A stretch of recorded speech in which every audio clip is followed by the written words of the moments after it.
এবার বজবজের নোদাখালীর একটা ঘটনা আপনাদের দেখাবো। স্ত্রীকে খুন করেছেন এমনটাই অভিযোগ সিভিক ভলেন্টিয়ারের বিরুদ্ধে। এই সিভিক ভলেন্টিয়ার আবার খাকি পোশাকে সিভিক, স্ত্রীকে খুনের অভিযোগ এই সিভিকের বিরুদ্ধে। আরো বিস্তারিত সমীর এ বিষয়ে জানাতে পারবে।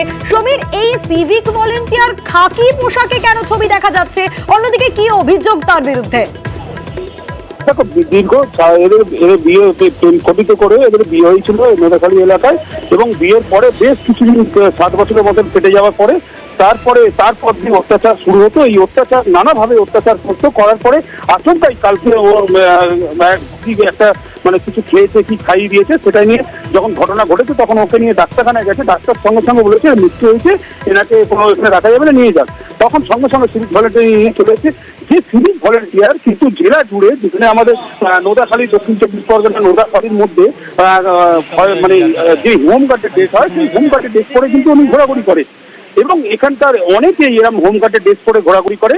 এবং আজকে এই হোমগার্ডের ড্রেস পরে ঘোরাঘুরি করার কারণে বাড়িতে যে মেয়েটার সঙ্গে বিয়ে হয়েছিল তাকে তখন বলেছিল আমি পুলিশে চাকরি করি, সেই হিসাবে বিয়ে হয়েছিল। তারপর আজকে যখন এই ঘটনা ঘটে যাওয়ার পরে তার বাড়ির লোকরা অভিযোগ করার পরে এই এলাকায় সঙ্গে সঙ্গে নোদাখালী থানা ছেলেকে আটক করেছে।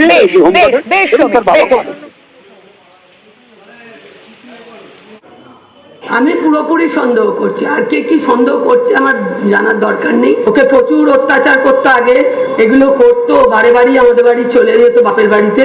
ওর ফ্যামিলি ওকে কিছু খাইয়ে মেরে দিয়েছে। ওকে পোস্টমর্টম করলেই সব পাওয়া যাবে।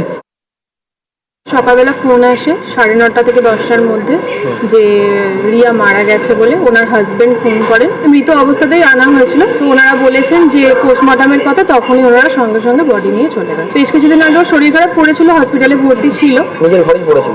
হ্যাঁ, ওদের যে নতুন বাড়ি হচ্ছিল সেই বাড়িটাতে পড়েছিল।